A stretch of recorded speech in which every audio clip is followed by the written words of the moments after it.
Hola, buenas tardes. A nombre de la Fundación Amparo y el Museo Amparo, les doy la bienvenida a esta conversación en torno a distintos tipos de extractivismos y la fatalidad de sus consecuencias para pueblos originarios de diversas geografías. Esta charla ha sido organizada a propósito de la exposición Claudia Andújar y la lucha Yanomami, actualmente en exhibición en el Museo Amparo. Quiero agradecer la participación de Yasnaya Elena Gil y Heriberto Paredes. A continuación leeré algunas líneas de sus semblanzas antes de cederles la palabra. Yasnaya Elena Gil es lingüista, investigadora, traductora y escritora mije. Forma parte del Colmix, conformado por un grupo de jóvenes que difunden e investigan la historia, lengua y la cultura de los mijes. Ha colaborado en el desarrollo y traducción de material escrito en mije y en la creación de lectores mixihablantes. Yasnaya ha generado una línea de pensamiento clave para comprender la violencia histórica y sistemática ejercida por el Estado hacia los pueblos originarios. Heriberto Paredes Coronel es fotógrafo y periodista independiente mexicano dedicado a documentar procesos organizativos en comunidades indígenas, búsqueda de personas desaparecidas y temas medioambientales en México. Ha colaborado con medios de comunicación nacionales e internacionales y dirigidos cortos documentales. Nos emociona mucho escucharles. Gracias por acompañarlos y les cedo la palabra. Muchas gracias, Itzel. Muchas gracias, Jazz, por estar también en este diálogo. Quisiera comenzar aterrizando el detonante de esta exposición fotográfica. El trabajo de Claudia Andújar es muy importante. Su investigación fotográfica de los pueblos Yanomami, pues ha sido contundente desde los finales de los años 70 que empieza. Ha hecho bastantes estadías largas en los diferentes pueblos del territorio Yanomami y quisiera empezar situando geográficamente, lo cual es una cuestión como para referenciarnos dónde está primero Pueblo Yanomami y luego la región de la Amazonía, para tener un poco de idea de la complejidad de lo que vamos a tratar de relacionar hacia pues algunas situaciones que ocurren en México. Entonces, la nación Yanomami, como también ellos mismos se autodenominan, es una nación compuesta por al menos tres pueblos distintos, tres pueblos Yanomamis. En este caso serían los Sanumá, los Yanomán y los Yanam. Estos tres pueblos, aunque tienen variantes en sus lenguas, logran comprenderse, comunicarse, dialogar, construir y están ubicados en una región de la Amazonía que no solamente está, digamos, en un país, está situado, digamos, en una parte fronteriza, que sería una parte en Brasil, en el departamento de la Amazonía y de Roraima, perdón, y más hacia el norte, ya en territorio venezolano, también en un departamento que se llama Amazonía. Entonces, como otros pueblos originarios, el pueblo, la nación Yanomami está atravesada por las fronteras del Estado-nación. Entonces, comparten territorio, pero de alguna manera se sobrepone esta capa de los estados. Y bueno, la región amazónica o Amazonía es importante que nos imaginemos como una región que se extiende a partir del río Amazonas, pero que es una región enorme en América del Sur, tan enorme que pues comprende varios estados: Brasil, Perú, Colombia, Venezuela, Ecuador, Bolivia, Surinam, Guyana y la Guayana Francesa. Todos estos estados o territorios tienen de alguna manera presencia en esta región de la Amazonía. La nación Yanomami tiene alrededor de 35,000 habitantes y es, digamos, una de las naciones más conocidas de las poblaciones originarias que habitan en esta región de la Amazonía. Y digamos, esto es una situación geográfica muy básica que tiene intención solamente como de que partamos de una base común. Lo que quisiera acotar y relacionar es que el trabajo de Claudia Andújar en este territorio Yanomami muestra o hace posible que nosotros conozcamos a través de su fotografía situaciones importantes. Una de ellas es la lucha por la conservación del territorio. Y este es el inicio de la conexión con lo que vamos a platicar el día de hoy. La charla tiene un nombre importante que es el de los extractivismos y las resistencias. Entonces, ¿qué pasa? ¿Por qué la nación Yanomami se ve interpelada a defender su territorio. Hay diferentes intereses y diferentes actividades extractivistas que están de alguna manera, de varias maneras, poniendo en riesgo su territorio. Entonces, ¿qué implica estas actividades? Hay desde extracciones mineras, desde extracción de yacimientos petrolíficos, desde tala inmoderada y expansiva, hasta la propia colonización por parte de otras poblaciones no Yanomamis, que están como intentando cimentarse y utilizar los recursos naturales. Esa es, en gran medida, la situación que se considera extractivista. ¿Qué es el extractivismo? No es más que la sustracción de recursos naturales de una manera extensiva, de una manera intensiva, sin el menor cuidado del territorio.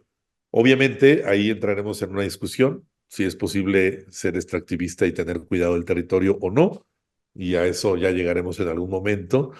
Pero lo que es cierto es que este fenómeno que está ocurriendo en el territorio de la nación Yanomami también ocurre en otras zonas de la Amazonía y también ocurre en otras zonas de América Latina y en este caso México o en el territorio que se delimita por el Estado mexicano. Hay pueblos originarios, hay 68 pueblos originarios que tienen presencia en distintos territorios y que también a veces están divididos por la división política dentro de lo que se considera México. Y también están luchando por defender su territorio, por evitar extractivismos, pues de todo tipo, mineros, hidrológicos, forestales, están tratando de evitar que sus propias comunidades sean destruidas, que las propias formas de vida cambien o se destruyan a través del extractivismo generado por el modelo capitalista. Ese es básicamente el puente que nos une a los diferentes pueblos que habitan México con, en este caso, la nación Yanomami, que está en esta zona limítrofe de la Amazonía entre Brasil y Venezuela. Antes de darle la palabra a Jazz y de iniciar este diálogo, que pensáramos en estas situaciones y en estas actividades económicas relacionadas al extractivismo, porque ocurren constantemente, silenciosamente, en todos los momentos que podemos pensar de la vida pública de los diferentes pueblos. Es una situación compleja, se genera mucha violencia alrededor de los extractivismos y ha habido una corriente más o menos reciente en los últimos 15 o 20 años, que se le considera neoextractivista, que habla de la posibilidad de seguir con las actividades mineras, de utilización de recursos petrolíficos, de utilización del agua, de la utilización de la tala inmoderada, siempre y cuando se cumplan con ciertos estándares, digamos, de cuidado del medio ambiente. Eso es lo que ocurre en las legislaciones de los estados capitalistas, es decir, de todos los estados de los que estamos hablando aquí. Y esta legislación de alguna manera ha permitido como lavar la imagen de las empresas. Hay una categoría que se llama empresa socialmente responsable y que muchas empresas mineras particularmente tratan de lograr esta certificación para demostrar que su actividad minera es sustentable y se lleva a cabo con todas las normas y reglamentaciones que marcan las leyes. Es un contrasentido. Quiero ser muy claro, no creo, y esa es una opinión a título personal, no creo que actividades como la minería, como la construcción de hidroeléctricas, como la utilización de parques eólicos, sean actividades sustentables. Pero bueno, ya entraremos en el debate de esto, en el diálogo. Solo quería plantear esta primera introducción de por qué es importante mirar con un ojo cercano el trabajo de Claudia, el trabajo fotográfico y cómo conectarlo con nuestras realidades. ¿Por qué tenemos esa posibilidad de conectarlas? Entonces, haciendo una pausa aquí, me gustaría pues cederle la palabra a Yasnaya para que nos comente un poco de esta situación. ¿Cómo ves? Hola, ¿cómo están? Primero, muchísimas gracias por la invitación a todas las personas involucradas para hablar de este tema, que creo que es uno de los temas urgentes, fundamentales en vísperas o ya en los inicios de algo que ha sido muy paulatino como es la emergencia climática y sobre todo en relación con el pueblo Yanomami que se encuentra, como ya lo dijo Beto, que también agradezco mucho poder conversar con él con toda esta experiencia que ha tenido documentando diferentes procesos de resistencia a los extractivismos. El pueblo Yanomami ha despertado diferentes tipos de acercamientos antropológicos sobre las prácticas rituales, todo el entramado de narraciones de creación del mundo, etcétera. Y bueno, también se ha sabido de toda esta lucha que se ha hecho contra los proyectos extractivos, sobre todo también contra las personas que estaban buscando oro en el territorio Yanomami en el Amazonas, entre Brasil y Venezuela. Entonces, bueno, primero quería como poner dos ideas ahí para que después podamos animar tal vez o animarnos a pasar a la conversación, retomando varios de los puntos que ya Beto también planteó. La primera es que por los tipos de rituales funerarios, etcétera, el pueblo Yanomami y muchos otros pueblos, tanto del Amazonas como de los pueblos indígenas en general, se ha utilizado, digamos, esta imaginación que hay sobre estos pueblos como para satisfacer muchas veces la imaginación sobre lo exótico, sobre lo distinto. Y esto contrasta mucho con justamente con el extractivismo al que sus territorios están siendo sometidos. Y bueno, creo que quería poner también en la mesa la idea de entender el extractivismo como algo que está bastante relacionado con, como lo ha dicho Aura Cumes, la antropóloga cachiquel, con los mitos de origen y las narraciones de origen del mundo que sostienen diferentes tradiciones de pensamiento. Entonces, en el caso del extractivismo, lo que tenemos es que viene justificado desde una lógica de una tradición de pensamiento en el que se separa la humanidad de la naturaleza. O sea, hay una operación narrativa en el que desde la Biblia, como dice ahora, donde lo humano se queda separado o puede mandar sobre el resto de la creación. Digamos, en muchas lenguas no se puede, como en la mía, en mi lengua materna, que es el mije, no se puede decir naturaleza y humanidad como cosas distintas. O sea, no hay una palabra para naturaleza. Hay una palabra que engloba todo lo que es y lo que existe, sería lo más literal, pero que no ve la naturaleza como un otro. Entonces, en muchas de estas prácticas que se ve como algo exótico, algo primitivo y salvaje, como ha sido históricamente descrito, históricamente con todos sus prejuicios, pueblos como el pueblo Yanomami, en realidad lo que se está jugando ahí son dos visiones distintas de la posible relación de las sociedades humanas con su territorio. Y en esta en la que se separa la naturaleza de la humanidad como si fuéramos algo distinto entonces todo lo que históricamente se va a colocar del lado de naturaleza va a ser algo menos civilizado, algo opuesto a la cultura. Entonces, a lo largo del proyecto colonialista, pues muchas discusiones, la propia discusión de si las personas de pueblos indígenas tenemos alma, era en el fondo una discusión de dónde colocarnos, dónde colocar a nuestros pueblos, si del lado de natura o del lado de cultura. Y bueno, en el caso de la población afrodescendiente que fue secuestrada para trabajo esclavo, ahí ni siquiera se dio esa discusión, inmediatamente se le colocó del lado de natura. O en el caso de ciertos conocimientos de las mujeres, también. Y en el caso del pueblo Yanomami, sobre todo los pueblos amazónicos, se les ha puesto de ese lado. Pero no solamente es que se les categorice de ese lado, sino que una vez que se ve la naturaleza como un otro, este otro puede ser aprovechable y puede ser, por lo tanto, extraíble. Entonces, es fundamental, digamos, esta tradición. Por contraste, los ritos y varias de las cosas que sabemos del pueblo Yanomami están apuntando a otra lógica en la que esa relación no está rota. Entonces, esta idea genera la naturaleza como un otro y genera también la posibilidad con el capitalismo de que toda la naturaleza, todo ese otro, se pueda convertir en mercancía, que es la justificación de todos los proyectos extractivistas, que es una idea muy interesante porque es convertir la naturaleza en clase trabajadora. O sea, toda esta idea de las tierras ociosas, como si el Amazonas estuviera ahí intacto y hay que aprovecharlo, hay que poner a la tierra, a la naturaleza a trabajar para el capital y civilizarla, ¿no? Ponerla en desarrollo va a implicar necesariamente del extractivismo. Hay un montón de palabras, de frases que evidencian esto. Por ejemplo, la misma frase de tierras ociosas, es como, soy un bosque y no es suficiente con que yo exista, tengo que ponerme a trabajar.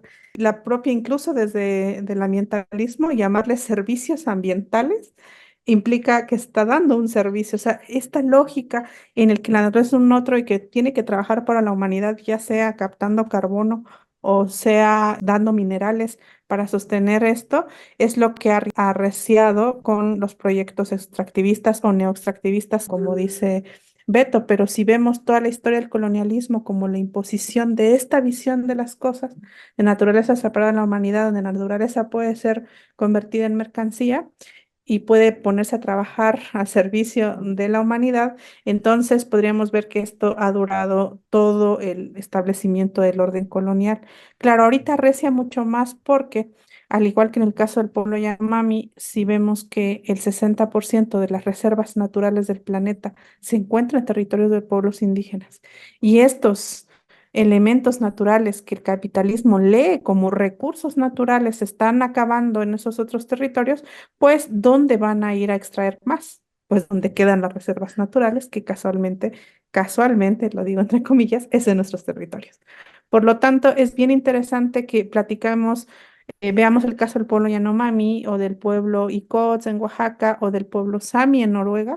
Todos los pueblos indígenas nos estamos enfrentando a ese mismo gran problema, el neoextractivismo.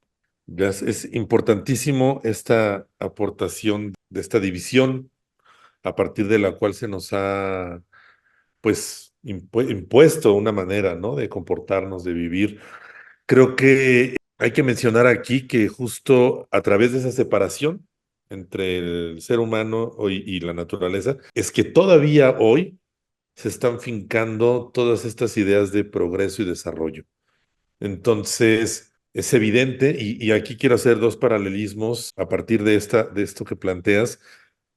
Lo que ocurre, por ejemplo, con los gobiernos de los Estados-nación, que plantean un discurso de desarrollo, de progreso, en fin, toda una situación así, pero que caminan sobre esta misma división. Ya no es una situación de si son de izquierda o de derecha, y eso lo digo como de manera muy general porque de izquierda también es difícil mencionarlos, pero digamos, en esta lógica de planteamientos electorales, políticos, en el caso mexicano, el gobierno federal no solo ha continuado con esa lógica de poner a trabajar también a la naturaleza, sino también el Estado brasileño y su nuevo gobierno. Es decir, no hay una distinción, a pesar de que en el discurso se maneje como una cierta diferencia entre candidatos, entre partidos. Al final, la lógica del capitalismo pone a trabajar o intenta poner a trabajar a la naturaleza para extraer la mayor cantidad de ganancia, convertirla en mercancía y seguir en esa lógica. Entonces, pues las resistencias de los pueblos originarios son las que ocurren y ahí también entramos en algunos vasos comunicantes, en algunos puentes que no es tampoco ninguna casualidad, ni tampoco se debe solo a las redes sociales que de pronto ahora nos podamos comunicar entre pueblos. También hay una lógica de esta cuestión de memoria de los propios pueblos, de cómo es posible luchar sin necesidad de poner en riesgo la dimensión de la naturaleza, porque también se puede luchar a rajatabla con la violencia, pero hay formas distintas que también ponen en alto la vida. Y eso es importante marcarlo porque yo veo, y es a través del trabajo periodístico, he ido recorriendo algunos pueblos que no necesariamente tienen una comunicación constante, pero que en sus formas de resistencia apelan a esa memoria en donde las personas, donde el ser humano no está separado de la naturaleza. Y eso creo que es la fuente a través de la cual es posible como establecer estas posibles resistencias, este mecanismo de freno y de reproducción de la vida al interior de las comunidades de los pueblos originarios, porque pues también se puede caer en la lógica capitalista, en donde muchas veces las resistencias caen en esas lógicas en donde ya no importa tanto la vida, sino ganar una posición, o ganar un puesto, ganar un lugar. Es complejo salirse de toda esta división histórica del orden colonial, del orden capitalista, patriarcal. Es muy complejo porque pues, está por todos lados y también estamos inmersos. De la misma forma en que se recuerda y se mantiene esa unidad entre seres humanos y naturaleza, por el otro lado también estamos rodeados de toda la otra dimensión en donde todo es mercancía y todo es potencialmente explotable.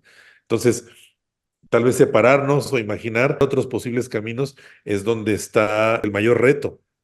¿Cómo salirnos de eso y construir e imaginar que es posible mundos, no uno solo, mundos, posibles realidades distintas que partan de otra base, que recuperen esta ancestralidad para dejar atrás esta lógica de volver todo mercancía y todo y poner a trabajar a la naturaleza? A mí me gusta mucho esa idea que planteas, porque es cierto, la tierra ociosa pues no es ociosa, está viviendo. Y es bastante lo que está haciendo la naturaleza como para llamarla ociosa, ¿no? Entonces creo que ahí tenemos que hacer un hincapié en que hay una capacidad de los pueblos originarios alrededor del mundo. En realidad existen muchos vasos comunicantes y muchas resistencias que parten de esta pues, posibilidad de imaginar, de salirse de la lógica del mercado, de la lógica de la explotación y entonces construir otras alternativas. Es difícil, es difícil.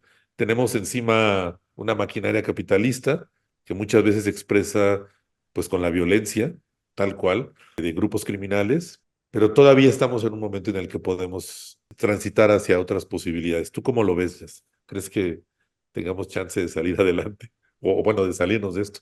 A veces pienso que no, pero bueno, contra toda expectativa, estamos aquí después del colonialismo. Supongo que la violencia fue tan grande, lo más probable es que los pueblos hubiéramos desaparecido, pero ha habido técnicas y métodos probados que creo que alimentan la esperanza y la resistencia. La primera es que creo que ya no es posible, y como se está viendo, ignorar lo que este modelo, que sería un modelo contrario a lo el que tradicionalmente se plantean los Yanomami. Y, por ejemplo, como el pueblo Yanomami se ha resistido al extractivismo, la violencia se recrudece. O sea, es bien claro que si se defiende otros modelos o se va en contra de ese modelo, se pone en riesgo la vida. Entonces, eso parece ser muy desesperanzador, sobre todo ahorita en el Amazonas, que constituye una reserva natural valiosísima para no solo el pueblo Yanomami, sino para la humanidad completa. Entonces, de algún modo, este modelo extractivista y este modelo que convierte y va fagocitando la naturaleza en mercancía y la va escupiendo como mercancía, ¿no? Si lo vemos en esa imagen, está llevando a la humanidad a una situación que ya es imposible de negar, que es la emergencia climática. Y esta emergencia climática, además provocada con estudios, con números por, quieres, toda la humanidad, lo que está haciendo es ponernos, ahorita, bueno, vemos todas las noticias que tienen que ver con la sequía y el día cero en la Ciudad de México, la sequía en la ciudad de Oaxaca y en muchos de los territorios del centro de México, sobre todo. Entonces, esto no es algo que solamente se quede en dos modelos de pensamiento, tiene consecuencias materiales en nuestra vida y cada vez las va a tener mucho más. Es como si, digamos, esa naturaleza convertida en un otro nos estuviera hablando de regreso y nos dijera, si se te olvidó que eras parte de los ecosistemas y que eras un mamífero más, pues te lo estoy recordando. O sea, te vuelvo a recordar que eres un animal en el sentido más descriptivo. Y entonces, este recordatorio tan fuerte va a hacer que entonces este modelo no nos está trayendo bienestar, que eso es la promesa del desarrollo. Esa es la promesa de la modernidad, la promesa de ¿por qué, para qué quieres tener una minería? Pues para poder sacar de minerales para que puedas tener tu celular, para que podamos tener esta computadora en la que ahorita estamos hablando. Esa es la promesa. Sin embargo, eso tampoco se cumple porque no es que todas las personas del mundo tengan acceso a un celular. O sea, lo que se cumple es que tú puedas tener 10,000 celulares, ir cambiándolos cada año y haciéndolos basura para que nunca se dejen de vender. La obsolescencia programada, todo eso. Entonces, todas las promesas de la modernidad lo que te está trayendo es muerte. O sea, es literalmente muerte. Vamos a pensar en esta emergencia climática que es la hija del extractivismo. El extractivismo está provocándolo y ha sido extraer a la tierra pues los combustibles fósiles, el petróleo, el gas, el carbón, o sea, todo de la entraña de la tierra, más extractivista literalmente es difícil, ¿no? Entonces, esto lo que ha hecho es tener esta consecuencia que pues eso es lo que trae. O sea, la promesa no se está cumpliendo, nos va a traer muerte y todo movimiento que nos interesa, si les interesa el periodismo, les interesa la emergencia climática, porque se va a afectar cómo se hace, en qué condiciones por la emergencia climática. Si nos interesa los derechos de las infancias, obviamente nos interesa la emergencia climática. Cualquier tipo de activismo va a estar impactado por esa emergencia climática que como un tsunami va a cubrir todas las áreas o está cubriendo todas las áreas de vida de las sociedades humanas. Entonces, si lo que tenemos ahí es una promesa de muerte, yo no sé qué más claro podemos decir que es un modelo que está mal. Es decir, no está trayendo vida. Por lo tanto, hay otras tradiciones de pensamiento, entre ellas la Yanomami y el hecho de que, por ejemplo, nos estamos acostumbrados en esta tradición de pensamiento a glorificar las grandes civilizaciones de la historia. Nos interesa escribirnos a las sociedades que hicieron pirámides, a las sociedades que hicieron grandes edificaciones, pero a veces olvidamos que estas edificaciones se hicieron porque había estratificación social, muchas veces trabajo esclavo. En el caso de las pirámides de Egipto es muy claro. Entonces glorificamos las sociedades que dejan una impronta fuerte en la tierra. Y para dejar esta impronta de las grandes identificaciones, necesitas explotación de otras personas y explotación de la naturaleza, porque ¿de dónde traes tanta piedra para construir todo eso? Son proto-extractivismos.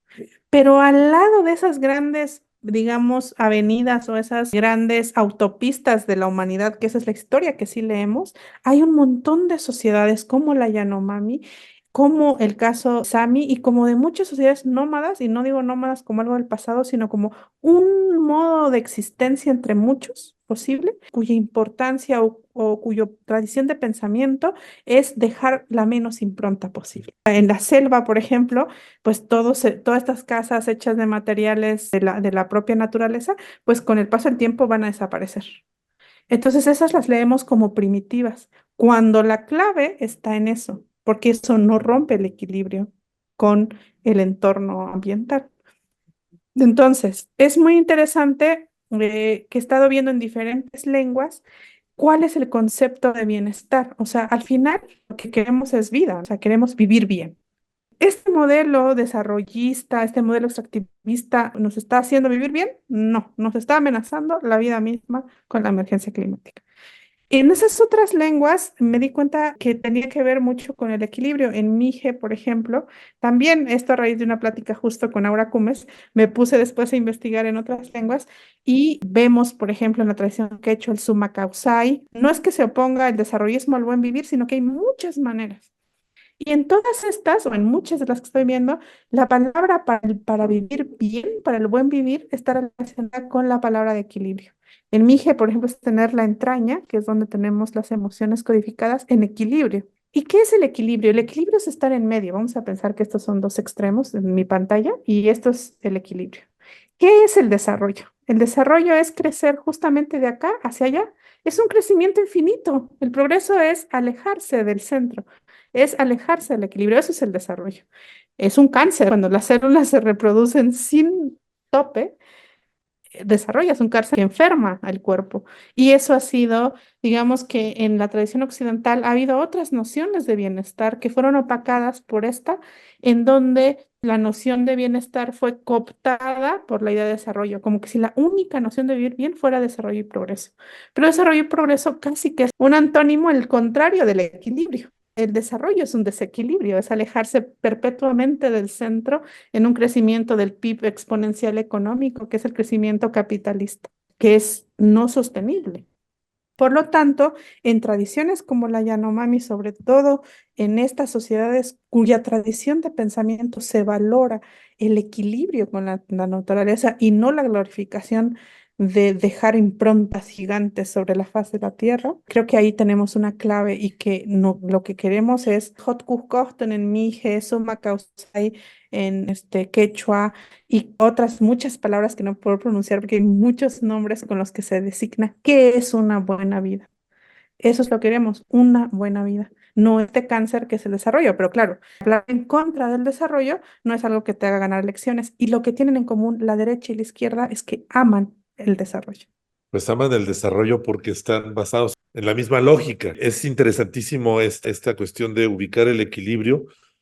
Platicando con mucha gente, de pronto me encuentro con opiniones como platicando, ¿no? Con campesinos, con trabajadores, con mucha gente, de pronto el estar posicionado en contra del desarrollo, de esta idea de un progreso infinito, es leído como eres retrógrada, eres conservador, ¿cómo vas a ir hacia atrás? Digo, no, no es que quiera ir hacia atrás, simplemente que creo que es posible conseguir un equilibrio en donde la forma de vida no se base en mi mercantilización, en mi consumo. Y como dices, es muy evidente en las ciudades más tal vez, pero también en las zonas no urbanas, cómo este sistema va acabando. La salud, la alimentación, el aire, retraso de las lluvias, por ejemplo, para sembrar, para cosechar, el cambio de estaciones, en fin, todo este tipo de cosas que ya se están viendo, pues no están separadas y no es como un fenómeno pasajero.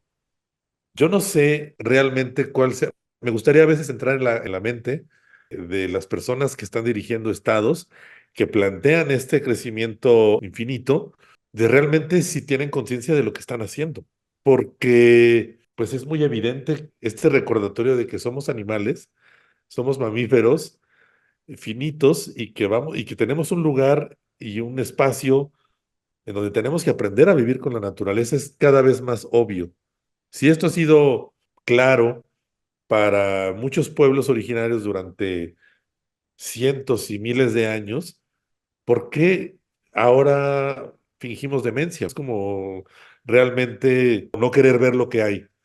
Y estaba pensando en estas cuestiones como de limitarse, escuchándote, limitar la propiedad, limitar la tecnología también, porque, por ejemplo, hace unos años fui a entrevistar a los trabajadores y a los directivos de una mina de oro a cielo abierto en Sonora. La mina La Herradura es una mina gigantesca, creo que es la sexta más grande del mundo y está en Sonora.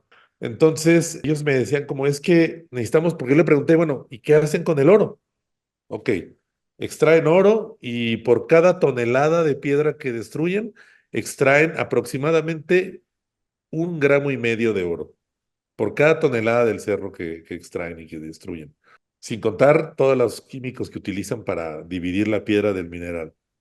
Me decían es que el oro lo utilizamos principalmente para hacer lingotes para las reservas de los bancos, que están en las bóvedas de los bancos nacionales. Dije, o sea, ustedes destruyen un cerro para extraer ese oro, hacerlo cuadro, hacerlo lingote y luego llevárselo otra vez al subsuelo, pero de un edificio. Me dice, pues sí, es que eso sostiene la economía. Le dije, es que eso es totalmente ilógico. Y el otro porcentaje es que estamos haciendo chips o no sé qué micropartes de teléfono. No es que yo esté en contra del teléfono, pero podríamos tener un teléfono que dure más años, o una computadora que no se descomponga automáticamente o que empiece a fallar. Es decir, tratar de alargar la vida de la tecnología que tenemos y reutilizar los minerales que ya han sido extraídos para cosas que realmente tengan una utilidad en la conservación de la vida.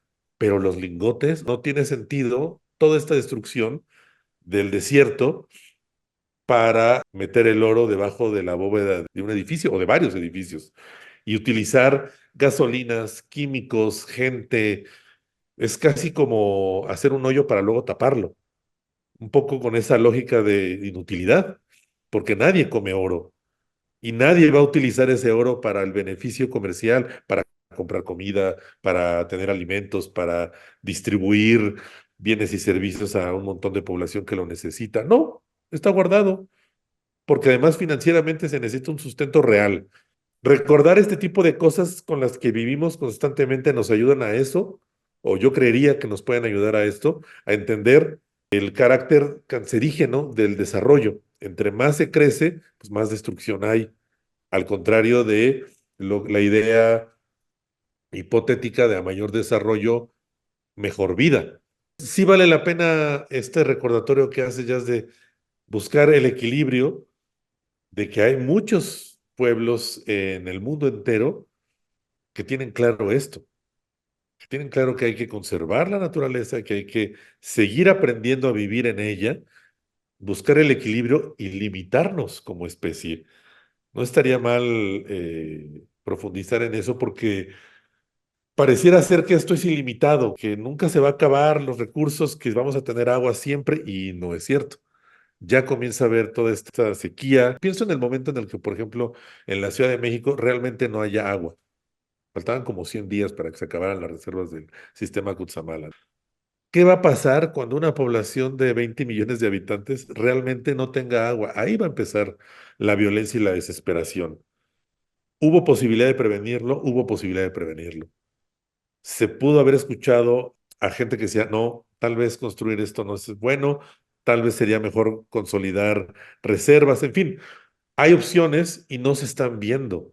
Ese es por un lado, lo que yo plantearía como una visión o una dimensión del no agotamiento, del supuesto no agotamiento de los recursos. Y lo otro que quería añadir es esta cuestión de la violencia. Bueno, ayer a esta hora, estaba haciendo una cobertura en una zona de mucha violencia en la costa michoacana, en la comunidad de Nahua de Santa María Ostula. Hubo ataques la semana pasada de una organización criminal que dispararon armas de fuego de alto calibre contra población civil.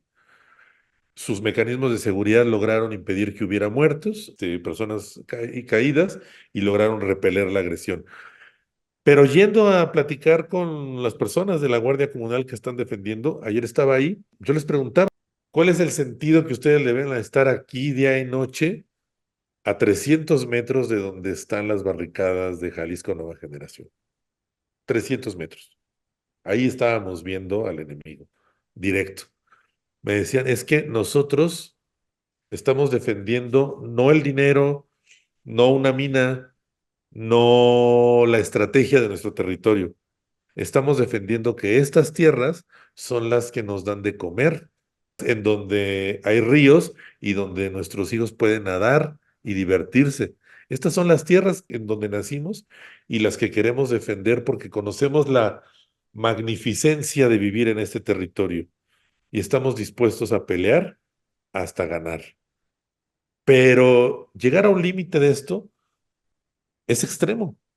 No todos los pueblos tienen a lo mejor ahora mismo la capacidad para repeler pues, a células de grupos criminales que están armados con armas gruesas. Siempre me he preguntado cómo podemos evitar llegar a ese límite, evitar llegar a una violencia en donde la gente tenga que armarse para defenderse, porque pues ahí se empieza una cadena que también llega a consecuencias que tampoco queremos. Es también un desequilibrio el estar peleando en ese sentido. Y lo agrego porque es parte del escenario en donde nos estamos moviendo. Es parte de lo que también los Yanomamis han vivido, en otras proporciones tal vez, otros pueblos originarios han vivido para subsistir. La violencia y el desequilibrio por los dos lados. Tenemos problemas. ¿Cómo ves? Sí, bueno, quería retomar varias ideas que planteaste. En una esa de que te tachan de retrógrado. De hecho, a mí también me han dicho primitivista, ¿no? Así como la única manera en la que se ve la historia es como un asunto lineal, siempre para adelante, como que no se capta la idea. Y también siempre digo, es que imagínate cuánto hubiera avanzado la tecnología sin capitalismo. Si no hubiera habido capitalismo, ¿en dónde estaríamos tecnológicamente? En una innovación tecnológica colaborativa, no privativa, abierta a la colaboración de todo mundo. No veamos, porque generalmente lo que te dicen es, sin capitalismo no tendrías vacunas. Claro. ¿Cuántas vacunas tendríamos si no estuvieran patentadas? Si tanto la patente es la capitalización y la privatización de conocimientos comunes, porque ese desarrollo tecnológico que llaman, o esa innovación tecnológica, no es producto de una genialidad, Para que un señor blanco del primer mundo, colonialista, se le ocurriera algún invento, había un montón de mujeres haciendo servicios de cuidado para mantenerlo vivo y estaba, tal vez era esclavista su familia y entonces estaba siendo beneficiado de todo eso. Todo eso es producto de la explotación. Veía como para el desarrollo del iPhone, por ejemplo, casi el 80% del conocimiento necesario para su desarrollo fue financiado públicamente. Entonces, en realidad es una privatización de un bien común.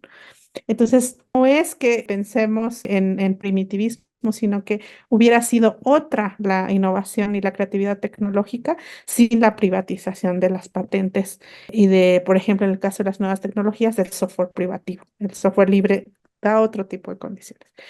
Eso es por un lado. Por otro, es bien interesante, que repito siempre, como una tradición de pensamiento como la occidental, que ama tanto la razón, o sea, la razón es muy importante, pienso, luego existo, la lógica y la razón, tanto que a pueblos como el Yanomami o otros pueblos indígenas nos han tratado de irracionales, de pensamiento mágico, etcétera. Pero una tradición tan obsesionada con la razón y con la lógica está haciendo algo profundamente ilógico e irracional, porque el extractivismo está basado en la idea de que es posible crecer económicamente ad infinitum, siempre, como lo han dicho muchos, o sea, el crecimiento es exponencial, no es lineal. Ese crecimiento del Producto Interno Bruto siempre, siempre, siempre, o sea, seguir creciendo, creciendo, creciendo, creciendo, creciendo. ¿Cómo vas a crecer ad infinitum si tus recursos naturales, insumos naturales como tú los ves, que no en todas las tradiciones de pensamiento los bienes comunes naturales son recursos, o sea, ahí hay una diferencia fuerte. Para ellos son recursos. ¿Cómo vas a crecer siempre, al infinito, siempre más y más, si tus recursos naturales son finitos? Planeta es finito, se va a acabar, pues hay tanto de petróleo, hay tanto de cada cosa, hay tanto de minerales. ¿Cómo pretendes crecer al infinito si tus insumos son finitos? Entonces es interesante cómo una tradición que llama la razón se está comportando sobre una base profundamente irracional, dándole el valor a su propia razón. Yo estoy tratando de ver eso como algo valioso de su propia tradición. Hay una contradicción fuerte ahí mismo.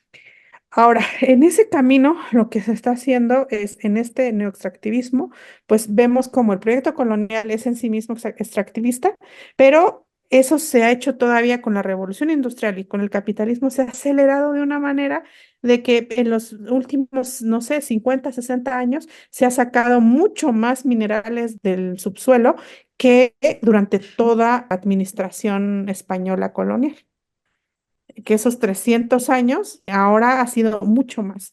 Por lo tanto, quien es esta máquina que va convirtiendo naturaleza en mercancía, quien se lo pone, la aplasta.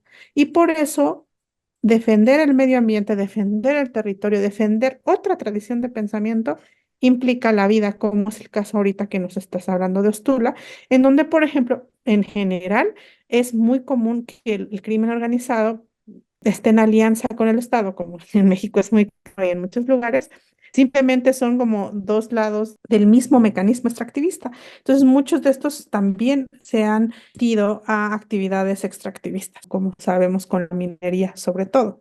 Claro, ahí ni siquiera tienes, por así decirlo, el pretexto de lo legal, de la ley, pero esto no podría suceder sin la complicidad de agentes del Estado. Tan estratégico es que defender la tierra, defender la vida, defender los bosques, implica casi siempre, lamentablemente, las posibilidades de que te asesinen son muy altas o que te criminalicen. México, justo el área del Amazonas, es uno de los lugares donde hay más violencia contra defensores, y México, Colombia, de los lugares del mundo en donde más se asesinan a defensores. ¿Por qué no? Porque te estás oponiendo a esa maquinaria, o sea, la lógica básica del funcionamiento del extractivismo. Al olvidar eso, pues el planeta, porque la vida es posible por muy frágil equilibrio, o sea, no lo vemos, pero en realidad para que exista la vida como existe, la franja de temperatura es muy pequeña en realidad. Y además que ha llegado a este punto de equilibrio a lo largo de pues muchos millones de años en que ha existido el planeta Tierra, que se ha tenido que enfriar, por ejemplo, y no enfriar demasiado, sino enfriar más o menos, para poder producir eso. Y de la Revolución Industrial para acá, del siglo XVIII más o menos a finales del siglo XVIII para acá, hemos roto con ese equilibrio. Tan es así que la temperatura promedio del planeta se elevó en 1,3 grados, que es muchísimo para ese equilibrio. Yo creo que esta es la defensa. Un poco a tu pregunta también de qué es lo que hay que hacer. A veces soy muy pesimista, a veces no tanto, pero en cualquier caso, en el caso que soy optimista, creo que es importante organizarse para cosas concretas de reproducción de la vida, como ha dicho Gladys Zul, tener alimentos y mantenerse organizados es lo que permite enfrentar cualquier tipo de emergencia, incluyendo las climáticas.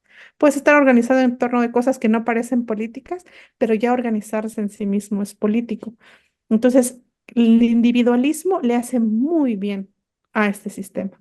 Necesitamos crear estructuras de cooperación colectiva en función del básquetbol, en función de lo que se pueda. Lo primero que mina el capitalismo es eso. Si trabajas 12 horas al día, te transportas otras dos, ¿a qué horas te queda tiempo para organizarte?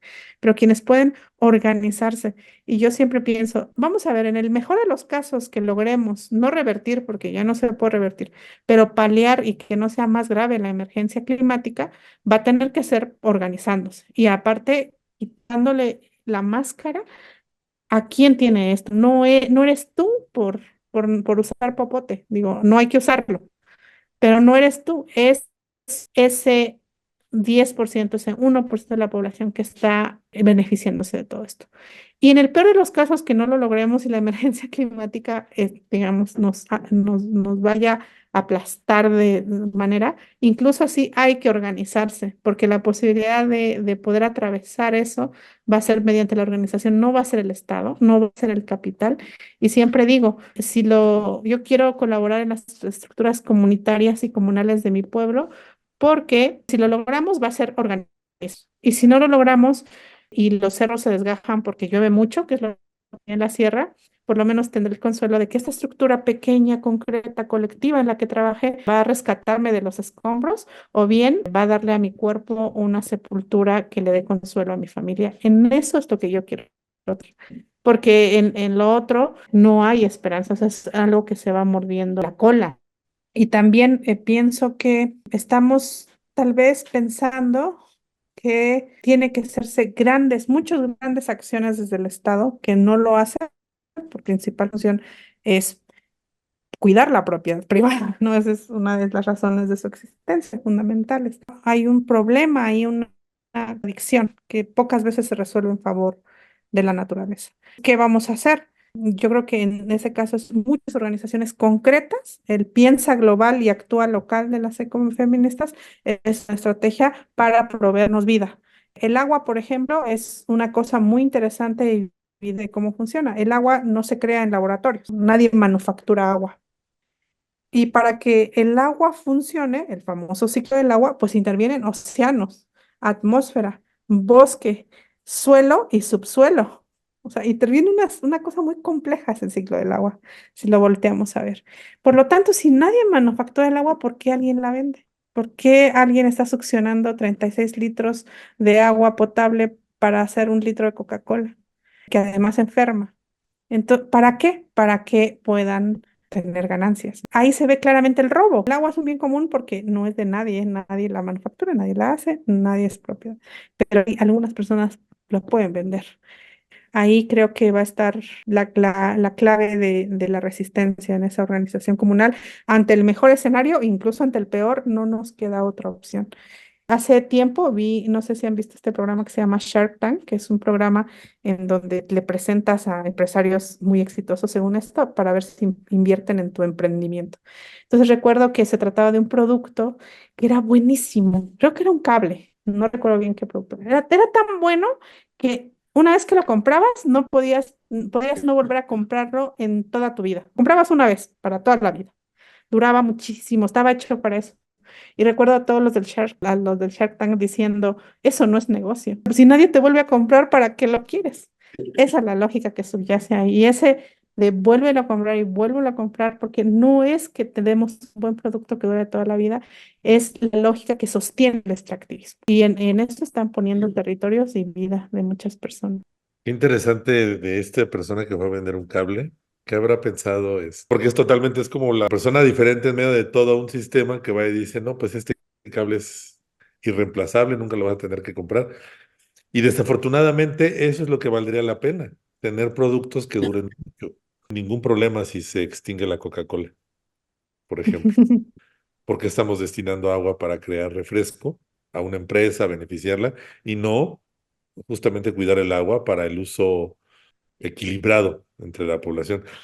Creo que ahora estamos llegando a un momento en donde estamos viendo ejemplos muy controversiales, caóticos, de derroche, de desgaste, y me parece que deberíamos ponernos a reflexionar también en otros ejemplos, como has dicho. ¿Cuáles son los otros ejemplos de formas de resolver necesidades que están más centradas en el equilibrio a lo largo de, pues, de muchos años, de muchas generaciones, de muchos pueblos, y que eso, valga la redundancia, pues sí se nos tilda de primitivistas porque no queremos el desarrollo. Pero yo estoy preocupado y una cosa que dijiste la comparto muchísimo, que tiene que ver con la dimensión de las acciones. Justo creo que es esto una cosa muy importante. En lugar de pensar también alternativas al modelo capitalista como alternativas gigantescas, pues habría que también tomar seriamente la posibilidad de las soluciones más pequeñas. ¿Qué puedo hacer organizándome en mi pueblo? ¿Qué puedo hacer organizándome entre dos pueblos vecinos? Porque somos los que vamos a tener la problemática. Por ejemplo, aquí en Pátzcuaro, pues está la problemática de que el lago se está secando. El lago se está secando, está contaminado y parece ser que a nadie le interesa, pero todo el mundo cuando viene de visita va al lago porque es el atractivo turístico. Entonces, no podemos pensar en vamos a organizarnos para tomar el gobierno del estado, pero sí podemos organizarnos aquí entre vecinos, entre pequeños pueblos, entre los que estamos alrededor para buscar alternativas y buscar cómo regresar, recuperar las aguas de este lago. Y eso también es cambiar una lógica de los movimientos sociales, porque tradicionalmente están los grandes discursos de la revolución socialista, de grandes transformaciones, como si fuera también ese un horizonte posible. Y no ha sido posible. Ni Rusia ni China han logrado transformar, digo, y me estoy limitando, pero es imposible cambiar todo el mundo. Pero sí es posible juntarnos en nuestro alrededor, en nuestros contextos, y pensar en acciones que tengan una consecuencia pronta, que lo podamos ver, que podamos aprender de los errores y decir que lo cambiamos, mejor mejoramos aquí, mantenemos las fiestas, mantenemos nuestra organización, mantenemos las formas de subsistencia, y eso al final creo que va a ser mucho más real en una situación de extrema. Vamos a sobrevivir más si nos organizamos en pequeño que si pensamos siempre en los grandes discursos de revoluciones gigantescas. Y esa es otra cosa pues que yo siento que los pueblos originarios han tenido muy claro siempre. Ha habido altibajos, pero de alguna manera se mantiene esta idea de organicémonos entre nosotros, organicemos en nuestras comunidades, más allá de pensar hegemónicamente como la organización de un solo pueblo originario, por ejemplo, porque eso tampoco funciona. ¿Cómo podemos organizarnos, por ejemplo, en situaciones así? Pues apelando a lo local. A mí me gusta mucho eso y admito que en mis años de adolescencia siempre estuve como lleno y atraído por esta idea de de la revolución como un horizonte posible. Entonces había que caminar hacia allá. Y con el paso del tiempo y del trabajo y de la escucha y del acercamiento con muchos contextos, creo que donde he visto mayor transformación es cuando la gente apela a lo más inmediato, a su contexto, en su pueblo, en pueblos vecinos.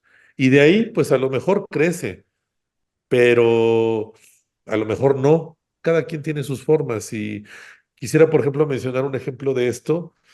En la meseta purépecha hay pues está un ejemplo muy reciente del levantamiento popular de la comunidad de Cherán, que expulsó a los partidos políticos, expulsó a las organizaciones criminales que estaban devastando su bosque y decidió establecer o recuperar formas de organización interna, ¿no?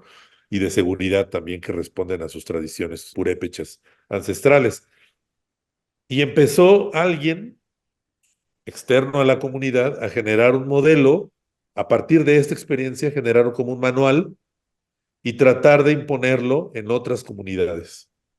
Y no funcionó. No funcionó porque lo que le llaman la cheranización de la meseta purépecha ya no era responder a las necesidades locales. Entonces, a veces funciona solamente en nuestro pueblo, a veces funciona en otros, y tenemos que apelar a leer bien estas diferencias. Apunto esto porque corresponde también a las formas de resistencia que se están elaborando constantemente, que se están renovando en muchas comunidades y que homogenizarlas, que es otra de las actividades preferidas del capitalismo, homogenizar, generar grandes discursos, hacerlo todo como en mayoreo, de gigante, en macro, pues no necesariamente es eso lo que nos va a ayudar. Entonces, yo quisiera ir, tal vez cierro mi participación con estos apuntes sobre las formas de resistencia. Te cedo la palabra, Jazz, y si quieres después vamos a ver si hay preguntas, a establecer un diálogo también con, pues, con las personas que están asistiendo a esta charla.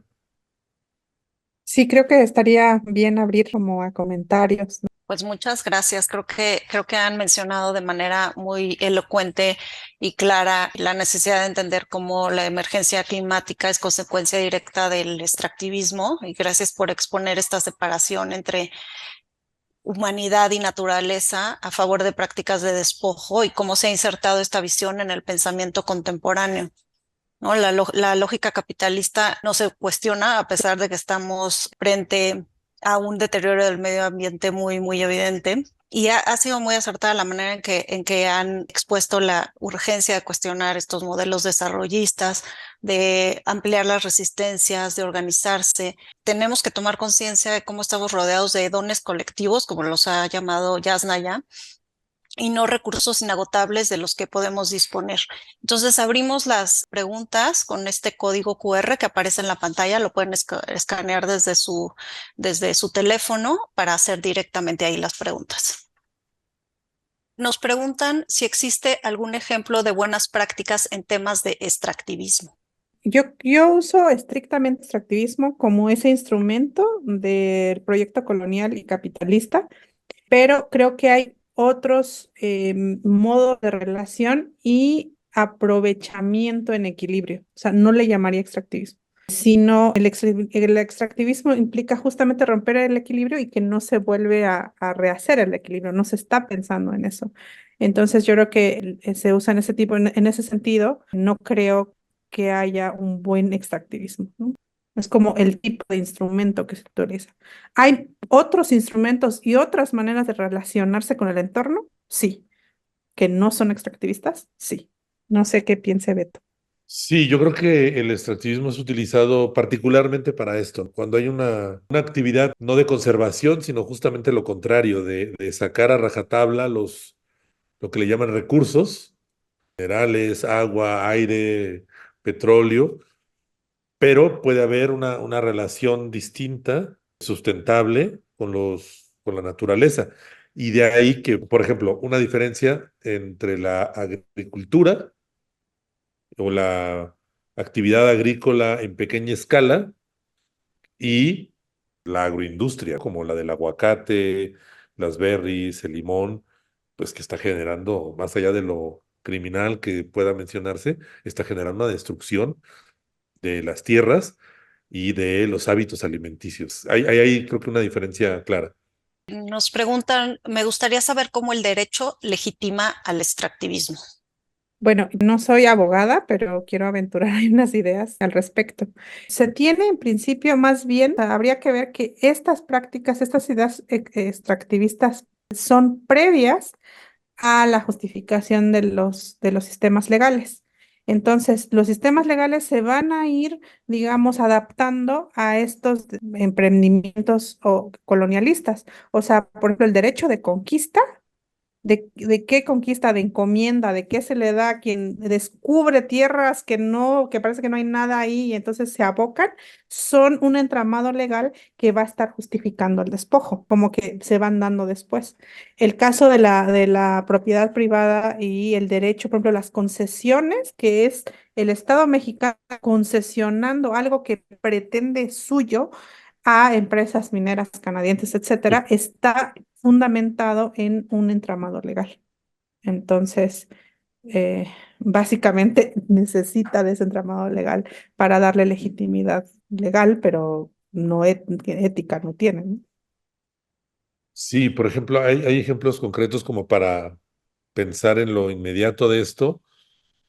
Por ejemplo, modelos de tenencia de la tierra, en donde se beneficia a pequeños propietarios para la compra-venta de tierras que terminan siendo el mecanismo para que empresas mineras obtengan grandes cantidades de territorio.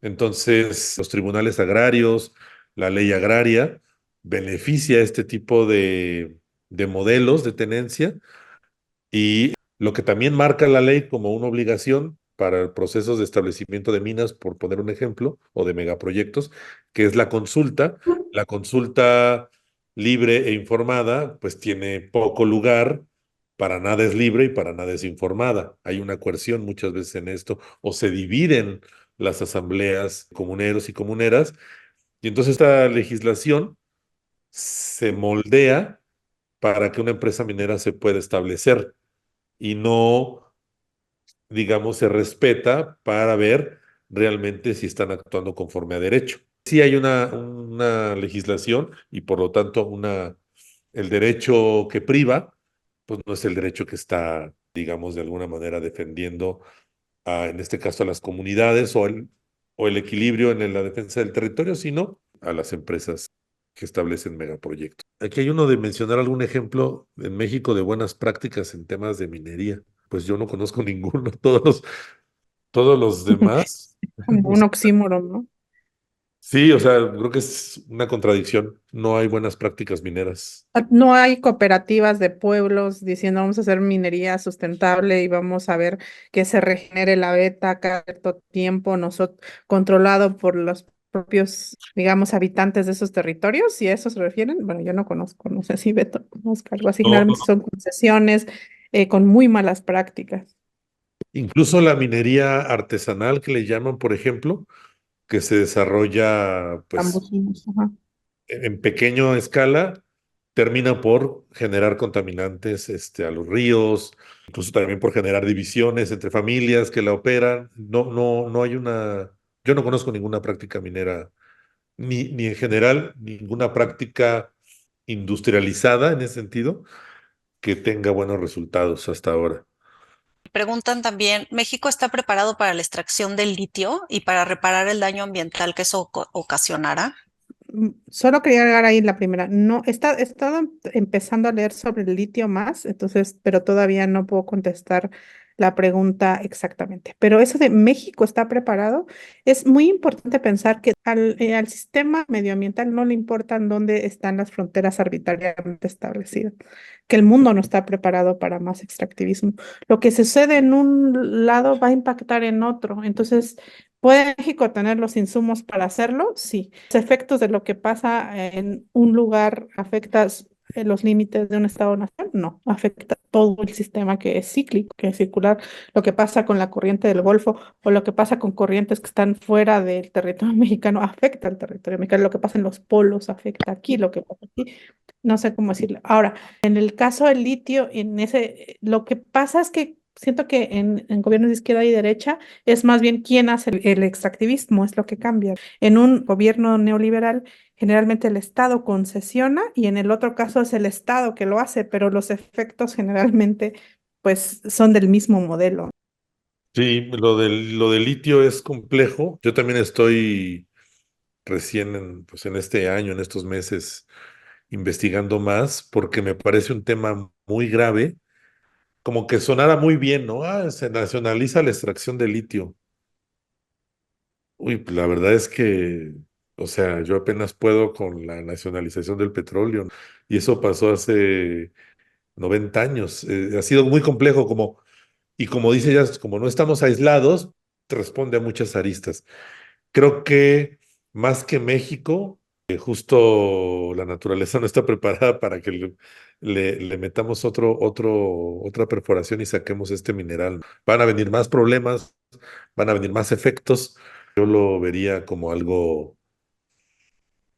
mucho más complejo de lo que se nos menciona, honestamente. Y también considerar que para extraer litio o cualquier otro mineral necesitas muchos combustibles fósiles.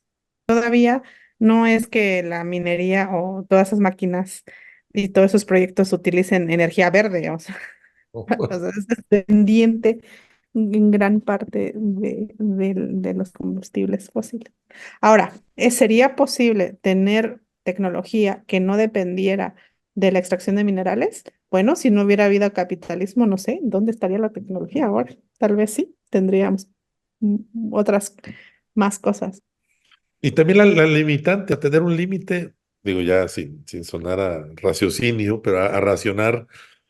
Pero, por ejemplo, digamos, hace 100 años hubiera habido algún tipo de conciencia de decir, ah, tal vez no hay que producir tantos autos para que, no sé, como toda esta producción en serie de manera casi infinita, pues me hace pensar que es grave y que no vamos a poder parar por ese lado. A lo mejor hubiera podido ser posible frenar un poco, autolimitarnos, pero pues ahora ya tenemos el problemón encima y va a estar difícil, porque justo, digamos, para extraer oro, por ejemplo, se utiliza un cierto tipo de combustibles, de químicos, de tecnología. Para extraer litio es otra cosa. Entonces, abandonamos una forma para utilizar otra y extraer otro mineral. Entonces, yo no sé si el cambio venga, el cambio, entre utilizar petróleo, por ejemplo, para las gasolinas de los autos o utilizar baterías de litio. Simplemente se mueve. Es un poco como la lógica del crimen organizado, que se mueven de un lado a otro, de un territorio a otro, pero al final generan el mismo tipo de problemas, porque la lógica general es la misma. La extracción sin conciencia, la extracción a rajatabla de la naturaleza. Debimos habernos limitado y más que limitado, pensaba yo, como creado otras alternativas, porque lo que es limitante es este modelo. La mayor Sí, limitación es que te limiten la vida. Y este modelo lo que va a hacer es que está trayendo es muerte. Mayor limitación que eso, no sé. sí, sí, tienes toda la razón, toda la razón. ¿Creen que exista por lo menos alguna norma o ley que de alguna forma permita el resguardo de los pueblos originarios y de todos ante el extractivismo? Existe. El problema es que, bueno, hay diferentes instrumentos legales. Tal vez el más conocido es el convenio 169 de la Organización Internacional del Trabajo, que es vinculante. ¿Qué quiere decir que es vinculante? Pues que tienen los estados que la suscriben hacerlo sí o sí. Eso no impidió que la consulta para el Tren Maya no cubriera esos estándares internacionales, no los cubrió. Entonces, sí, puede haber, hay instrumentos legales más o menos fuertes. Ahorita está la reforma indígena que se está planteando que justamente como que la descafeinaron en la parte de la autonomía sobre el territorio, fíjense, pero ante el extractivismo, la ley, cuando hay esas leyes, van a ser palitos que se rompen rápido, o sea, no contienen nada y que si no se pasa a lo ilegal, a la minería ilegal, por ejemplo. Entonces, creo que, bueno, cuando tienes una minería en tu comunidad y tienes que poner un amparo, bueno, pues echas mano de todos los instrumentos legales en medida de lo posible. Pero yo creo que, como en el caso de Ostula de Cherán, es la organización concreta y local la que es fundamental, ¿no? Sí, digamos, quisiera conectar esta cuestión de alguna ley que proteja con el siguiente punto que estoy leyendo aquí sobre la consulta libre, previa, e informada, porque bueno, es protección, tú dirías, para pueblos originarios, pero para toda la población. Es decir, Si una comunidad se opone a la instalación de una empresa minera, eso va a impedir que se contaminen ríos, tierras, que no solamente le van a, o sea, es un beneficio mucho más amplio. En principio, las comunidades que están ahí mismo y que se oponen directamente saben de los efectos nocivos, pero hay casos en donde los contaminantes se mueven muchos kilómetros de distancia y afectan a otras poblaciones. Entonces, creo que sí, estas consultas deberían ser vinculantes, pero de alguna manera en donde ese carácter vinculante realmente tuviera efecto en los procedimientos, ¿no? Porque hasta ahora, pues se supone que uno de los requisitos para instalar un megaproyecto es justamente la consulta. Y por ejemplo, por ejemplo, la manifestación de impacto ambiental, que también es otro requisito. Y aquí se hacen manifestaciones de impacto ambiental como se hacen copias. Todo el mundo puede hacer una, las empresas tienen una y son las que avala el Estado. Si viene un grupo de comunidades y presenta una manifestación de impacto ambiental distinta, independiente, no se avala, porque la Semarnat dice que no. Entonces, existen algunos mecanismos legales, jurídicos, el 169 de la OIT, que tiene un carácter bastante importante, solo inferior a la constitución del país, ¿no? Y sin embargo, pues no ha detenido hasta ahora casi nada. Entonces, esos instrumentos, si existen, habría que fortalecerlos, pero en la realidad, precisamente es la organización la que los ha fortalecido en la práctica. Se han creado guardias comunales, se han creado gobiernos a partir de usos y costumbres, pero ha sido la práctica y el sostenimiento de la gente de estas prácticas lo que ha permitido que estos instrumentos legales de alguna manera avalen y realmente sean vinculantes. ¿Han acompañado a alguna comunidad en la lucha por su territorio o protección de sus elementos naturales? Y si nos pudieran decir cómo fue ese proceso. Tenemos todavía tiempo. No sé si tenemos tiempo suficiente. Yo solo diría que fue de mucho aprendizaje, fue muy duro en la lucha del agua en Ayutla y es algo que todavía tal vez del que no puedo hablar por lo impactante personalmente que fue en la salud mental, en muchas cosas, pero también aprendí muchísimo sobre organización comunitaria. Bueno, seguimos en esa lucha. En mi caso, bueno, más allá de la labor periodística, sí, ha sido con la comunidad de Santa María Ostula, la comunidad Nahua, en la costa michoacana. Sigo, después de 15 años de iniciar, de que la comunidad inició un proceso de recuperación de tierras, pues hasta el día de ayer en la tarde que salí de la comunidad y que me vine para mi casa. He estado estos 15 años trabajando, ha sido un proceso, como decías, muy duro. Duro por la pérdida de compañeras y compañeros. En la comunidad tenemos 40 personas asesinadas y 5 personas desaparecidas a raíz de los conflictos de recuperación de tierras y de defensa del territorio. Y son gente que más allá de nombres o números, pues son gente con las que uno convive, aprende, escucha, come, ríe y que han sido asesinadas por grupos criminales, ¿no? Y también, pues he aprendido muchísimo a escuchar, a entender cómo funcionan algunas cosas. Y sobre todo creo que lo que yo recuperaría como aprendizaje es, es este acto de amor de defender la tierra, porque se entiende que defender la tierra también es defender la vida, y eso, más allá de una consigna, es una realidad que se da palpablemente entre la gente, entre las comunidades, y que pasa en algunos lados, pasa en otras no, pero que existe. No es una consigna, no es una frase en una red social, es realmente ver cómo esta comunidad en particular ha arriesgado, está arriesgando ahora mismo todo, porque sabe que necesita defender el lugar de donde abreva su existencia. Y eso es uno de los aprendizajes más importantes que he tenido a lo largo de mi trabajo y de mi vida como persona, como ser humano. Acompañar a esta comunidad ha sido transformador y en mi caso lo voy a seguir haciendo hasta que sea necesario. Más bien, hasta que ya no sea necesario, hasta que sea posible decir que eso ya es un proceso de memoria y de aprendizaje, pero no ya la cotidianidad. La violencia es muy fea cuando se vive.